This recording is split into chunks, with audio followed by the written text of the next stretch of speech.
O senador Marcelo Castro, que é o relator do novo Código Eleitoral, apresentou aos líderes da casa hoje 3 propostas para acabar com a reeleição para presidente da República, prefeitos e governadores e estabelecer mandato de 5 anos. O senador pretende votar uma PEC neste ano, assim como o código para consolidar a legislação eleitoral. Esse código foi aprovado pela Câmara dos Deputados em 2021. Vamos começar o nosso giro de análises, entender um pouco dessa proposta? José Maria Trindade, em Brasília, vai trazer suas análises e percepções. Seja bem-vindo. Ótima noite a você. Queria que você nos trouxesse um panorama dessas propostas que foram apresentadas por Marcelo Castro aos líderes partidários no Senado Federal. E essa é uma discussão que divide, o Congresso. Alguns entendem que um mandato só é pouco tempo para realizar tantas coisas necessárias.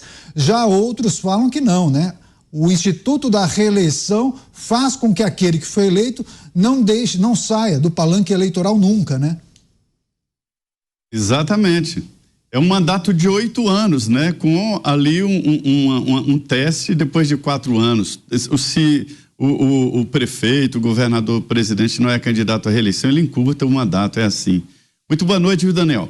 Boa noite, Alan. Boa noite, Beraldo. E boa noite a você, que sempre está aqui nos pingos, nos is. Isso é muito importante. Olha, o Constituinte, quando iniciou ali o debate, ele tinha um mandato de 6 anos. Era o mandato de José Sarney, que era vice de Tancredo Neves.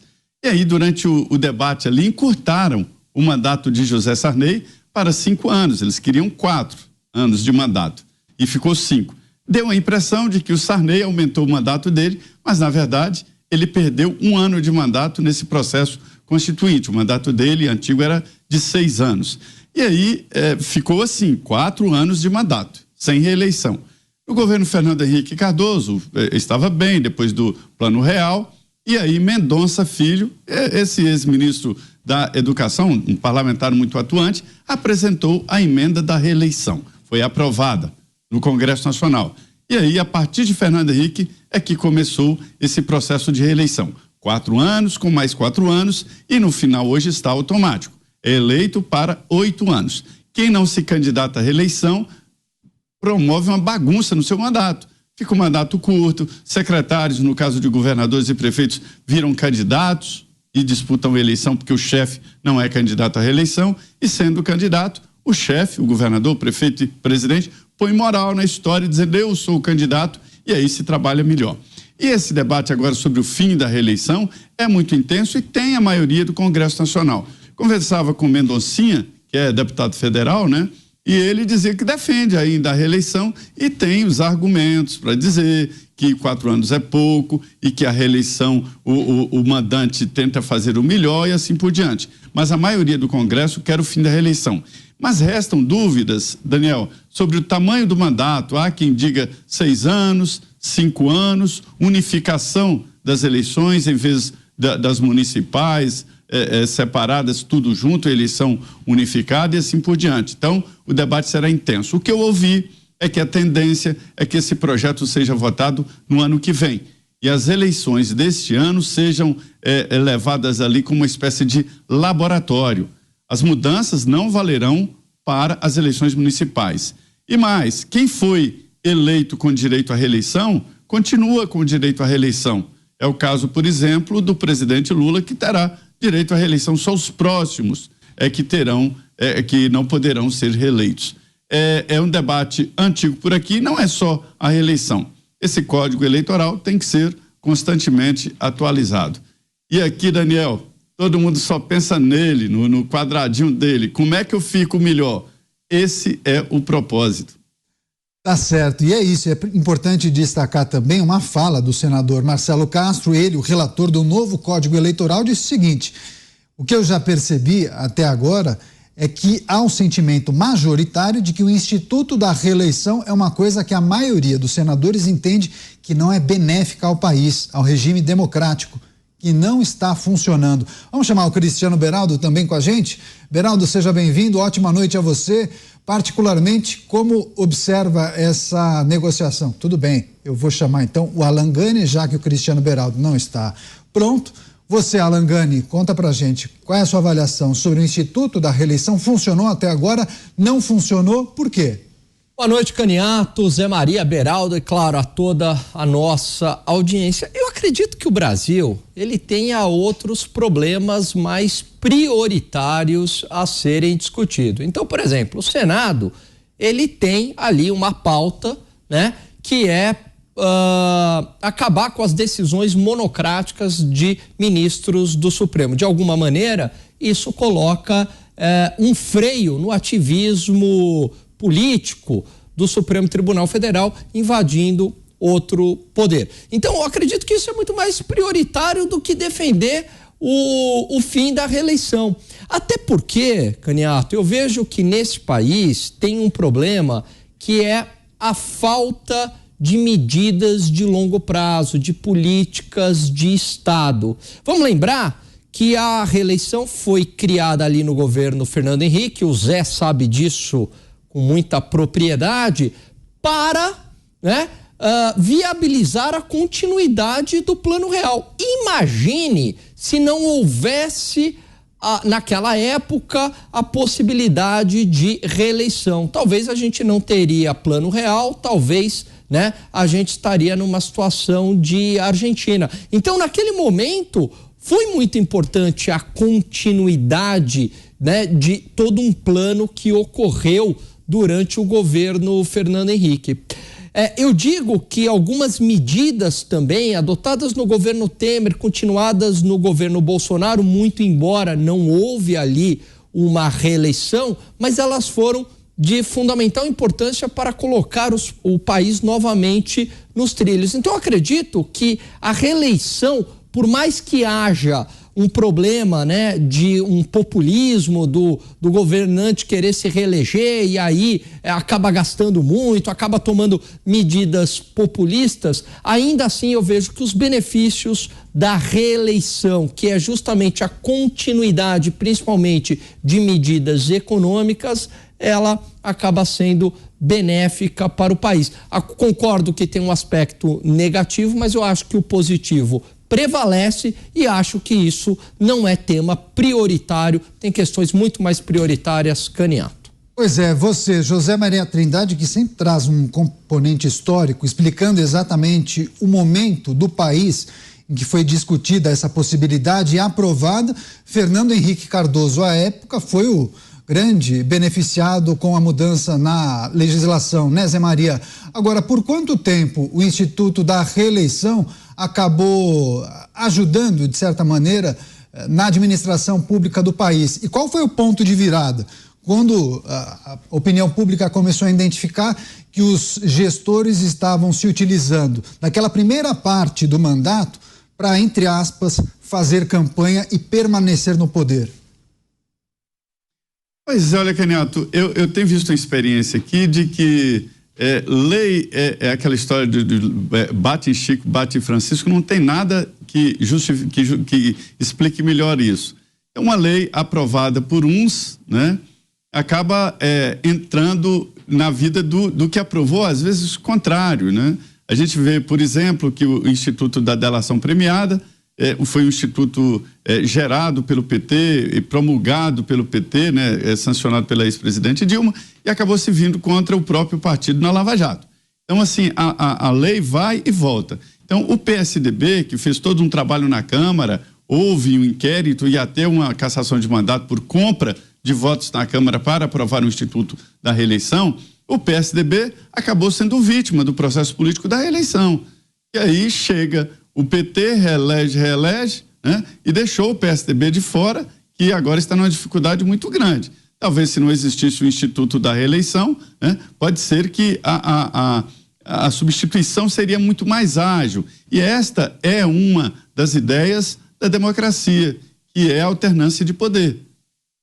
Houve, veja bem, a possibilidade, inclusive, de não pode ser reeleito, então colocava a mulher, um filho, e a pessoa que não foi reeleita continuava administrando a cidade, não tem caso de estado, mas municípios, né? E aí foi proibido. Parente de primeiro grau não pode ser que fique inelegível. É o caso, por exemplo, da família Bolsonaro. Nas eleições passadas, todos estavam inelegíveis, porque tinham um parente de primeiro grau na presidência da República. A exceção é para a reeleição. É o caso do filho dele, Eduardo Bolsonaro, que pôde ser reeleito, né? Mas ninguém poderia ser. A Michelle estava inelegível e assim por diante. E o Flávio Bolsonaro estava inelegível. São, vamos dizer, amarras que a Constituição coloca para evitar a predominância de grupos ou de pessoas no poder, porque a democracia quer isso, é uma substituição. A reeleição, ela tem um lado positivo, que é políticas a longo prazo. Eu pude ver que educação, saúde, dados importantes assim, de uma gestão, demandam um projeto a longo prazo. Em 4 anos não se faz um projeto bom de educação e não se faz um projeto bom de saúde, que demanda então um argumento forte. Não é desprezível o argumento. Só que a política não pode ser assim tão personalista. E é aí que eu cobro, né, a postura, a cara dos partidos políticos. Qual é a bandeira dos atuais partidos políticos? Eu entendo hoje que a bandeira de um partido político é a chave do cofre, que a gente vê aí nessa briga, por exemplo, de hoje do União Brasil, né? Então, é assim, não pode ser personalista, não pode depender de uma pessoa, Estado, município ou União. Tem que ser uma proposta, um projeto de partido. Gani, a alternância de poder nesses casos não seria importante, não deveria ser privilegiada pela classe política? Porque o que eu posso observar, e muitas pessoas inclusive chegaram a escrever para a gente, é que alguns gestores acabam postergando medidas, acabam atrasando políticas que poderiam ser implementadas de cara, justamente para lá no final do primeiro mandato usar aquilo como justificativa para a permanência do poder. E aí o povo, o eleitor fica com os olhos arregalados, de fato a gente precisa apoiar esse candidato para ele continuar determinado projeto. É um pouco por aí? Você defende a reeleição ou não? Eu defendo, eu acabo defendendo sim a possibilidade de reeleição, muito embora eu reconheça, Caniato, que tem problemas, né? Não é uma questão tão trivial, não é uma questão tão simples. Então, tem esse problema, né, de você postergar uma reforma, tem o problema de uma reforma extremamente impopular e você deixar para o segundo mandato, mas ainda assim, eu acredito que a possibilidade de continuidade de um bom governo ou a continuidade de reformas importantes para o país supere todos esses efeitos negativos aqui que eu elenquei. Um grande problema do Brasil é a falta de medidas de longo prazo, de um projeto de país. A gente não tem esse projeto de país. Eu lembro que uma vez eu dei uma aula numa empresa alemã, né? E aí o diretor da empresa me relatou que quando ele faz o planejamento estratégico da empresa e manda lá para a matriz na Alemanha, os alemães têm muita dificuldade de entender que a gente faz um planejamento baseado no cenário político. Então você fala assim, olha, se ganhar o candidato A, aí a gente vai adotar essas medidas porque a economia vai nessa direção. Se ganhar o candidato B, aí muda completamente, as medidas são outras, a gente vai reter investimento porque a economia vai numa outra direção. E para o alemão é muito difícil entender por que essa alternância política traz um verdadeiro cavalo de pau na economia, né? Então, dado isso, você imagina, isso com o mecanismo da reeleição, você imagina se não houvesse o mecanismo da reeleição, como as mudanças, elas seriam muito rápidas. Vamos lembrar que a gente há pouco tempo vinha, né, numa toada fiscal muito importante, houve um avanço fiscal no país com a regra do teto de gastos, houve uma pandemia. E mesmo com uma pandemia e todos os gastos inerentes e que precisavam durante a pandemia, o governo anterior conseguiu entregar com superávit primário. E isso tem o seu valor. Por quê? Porque houve uma reforma da Previdência, porque houve uma reforma fiscal, né? O teto de gastos. Muito embora não houve ali uma reeleição, mas houve uma continuidade. A gente poderia também estar falando numa reeleição. Mas imagine, né, com um mecanismo aí com o fim da reeleição. Então, algumas reformas importantes, elas podem ser completamente anuladas. Como seria, acredito eu, não dá pra gente saber, mas como seria o plano real. Então, assim, com todos os problemas, Caniato, da reeleição, e reconheço esses problemas, eu acredito ainda que essa visão de longo prazo ela deve prevalecer no país. Pois é, e tem mais um ponto importante, né, Zé Maria, que a gente precisa trazer para a nossa audiência, e algumas pessoas nos questionam sobre aquela proposta, aquela ideia de coincidência das eleições municipais com as estaduais e a federal, né? Há quem entenda que, sob o ponto de vista do calendário e de custos, seria muito interessante ter uma eleição a cada 4 ou 5 anos somente. Só que muitos entendem que o debate e a agenda são muito diferentes, né? A eleição municipal acabaria perdendo força e o debate sobre as necessidades dos municípios acabariam ficando em segundo plano. É por aí como o Congresso tem se posicionado acerca dessa ideia. Olha, aí há divisões aí. Eu não tenho ideia, porque a gente conversa com os deputados e senadores, assim, cada um tem uma ideia sobre o assunto. A gente vê claramente, eu vi pesquisas, os partidos fazem pesquisas aqui no dia a dia, e eles têm verba para isso, tem uma verba para fazer esse tipo de pesquisa, que não se publica, mas para conhecer a ideia do eleitorado e dos municípios, assim por diante.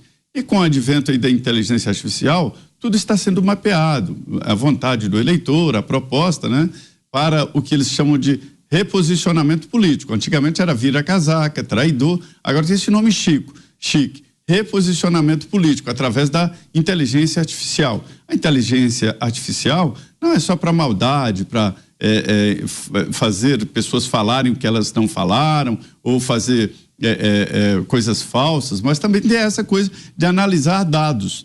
E a indicação das últimas pesquisas é de que as eleições municipais estão sendo mesmo municipalistas. O grande debate é sobre o município.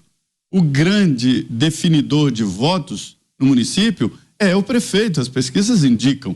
O segundo é o adversário do prefeito, segundo o definidor de votos, né? E o terceiro é que vem o governador e depois o ex-presidente Jair Bolsonaro e Lula. Então, assim, esta é a disputa municipal.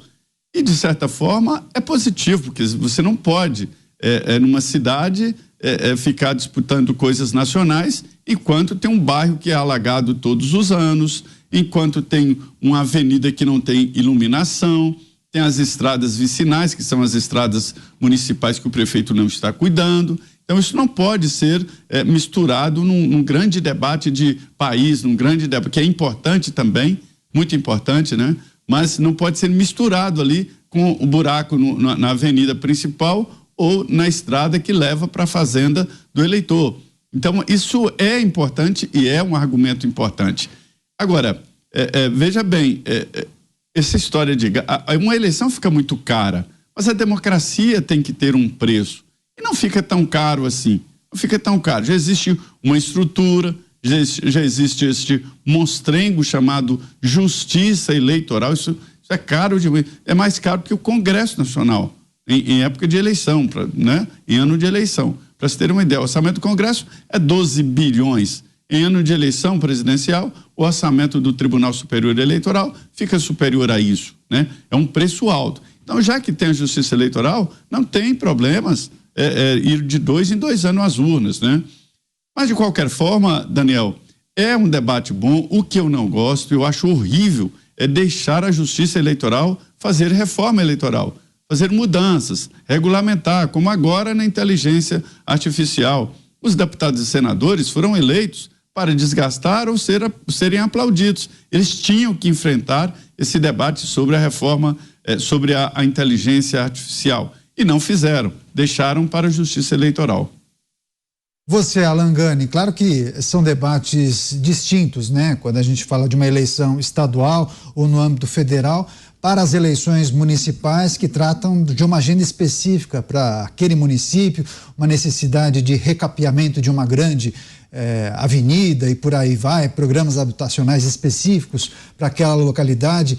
Você particularmente entende que, pensando no calendário e nos custos empregados para uma campanha eleitoral, para bancar todo o processo eleitoral, seria interessante unificar o calendário ou não? É preciso privilegiar o debate das eleições municipais que, caso todas fossem realizadas na mesma data, ficaria em segundo plano nesse debate nacional. É um belo dilema também, né? Porque misturar a eleição municipal, que tem um caráter bem menos ideológico, de um problema ali real para a população, com a eleição presidencial, e aí sim entram pautas de costumes, questões mais ideológicas e também para o governo do estado, eu acredito que essa mistura ela não seja boa. Até porque já é muito difícil para o eleitor, né? Na eleição presidencial, ele pensa ali no presidente, ele pensa no governador, aí tem toda uma pauta legislativa também, né? Que ele tem que levar em conta. Então,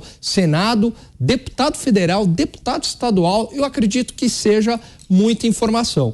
Então, prefiro assim, manter a regra do jeito que está, muito embora isso também tem o seu lado negativo. Por isso que não é uma solução tão fácil, porque isso traz custos e traz um outro problema, né? Quando o presidente assume, o Zé sabe disso, onde é que ele tem mais governabilidade e consegue realizar reformas? No primeiro ano. Já no segundo ano dá, mas aí ele já está pensando nas eleições municipais, porque o Congresso inteiro está focado nas eleições municipais, pensando já na próxima eleição presidencial. E detalhe também, muitos acabam saindo do seu cargo de deputado federal e se licencia para muitas vezes disputar uma eleição municipal, né? Exatamente. Você já acaba desfigura a Câmara Federal por conta disso, né? Então eu acho que assim, eu não sei qual seria a solução ideal, mas aí, como um bom conservador, eu manteria as regras do jeito que elas estão, né? Ainda acho que é uma solução melhor, menos indolor do que mexer nessas regras, muito embora teria aí algum tipo de economia de custo, muito embora também talvez o presidente, né, e os governadores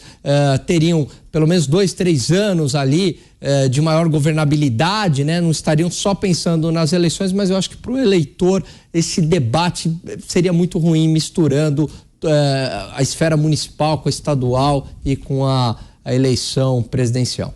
Agora sim, pronto, preparado, conectado, Cristiano Beraldo com a gente. Beraldo, seja bem-vindo, ótima noite a você. Estamos tratando da questão que envolve o fim da reeleição presidencial, também para governos estaduais e prefeituras. Foram apresentadas algumas propostas pelo relator Marcelo Castro no Senado Federal.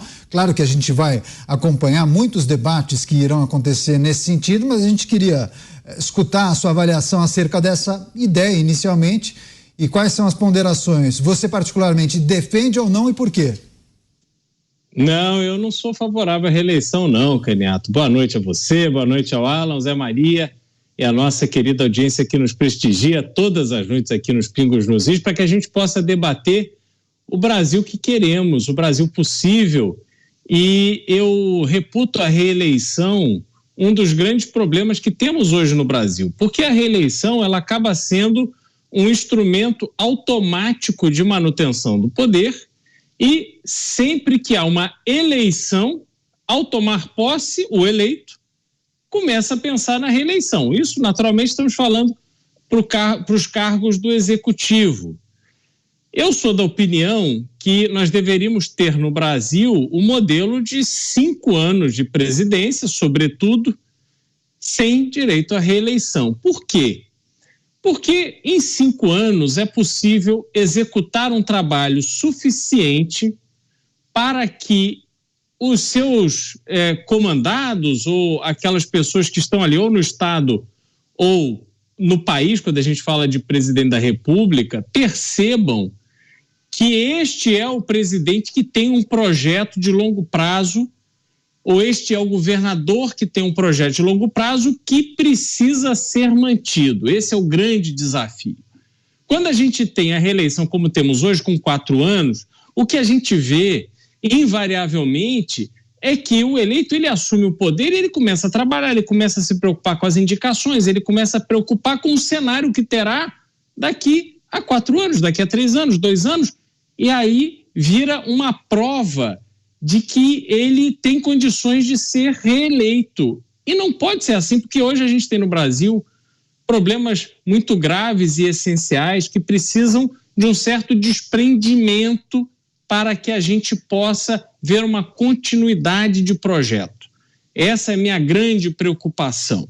Então, acredito eu, um mandato de 5 anos sem direito à reeleição é um modelo necessário, até para que a gente veja desses líderes, Caniato, um comprometimento em criar uma sucessão. E aí eu vou usar o exemplo de Aécio Neves. Num determinado momento do Brasil, acreditou-se que Aécio Neves era a grande força política, a grande liderança política para superar a esquerda. E aí, quando a gente analisa as indicações de Aécio Neves, quando ele sai do governo de Minas com uma popularidade imensa, quem que ele indica ali nos espaços que ele conquistou? Itamar Franco, que já estava, inclusive morreu no mandato, ou seja, já estava no final da sua vida política. Depois, para o governo de Minas, na sucessão de Antônio Anastasia, ele indica Pimenta da Veiga, que já estava aposentado da vida política. Aí eu me pergunto, cadê a capacidade de renovação, de encontrar novas lideranças? Isso não faz bem ao Brasil. Essa força que mantém o que é velho, porque o mundo se atualiza numa velocidade impressionante. A gente também precisa atualizar a gestão pública brasileira numa velocidade que seja compatível com o que o mundo está enfrentando. Mas não, no Brasil o que a gente vê é sempre os mesmos problemas. A gente sempre vê as velhas ameaças voltando com força. E isso é muito prejudicial para a gente, Caniato.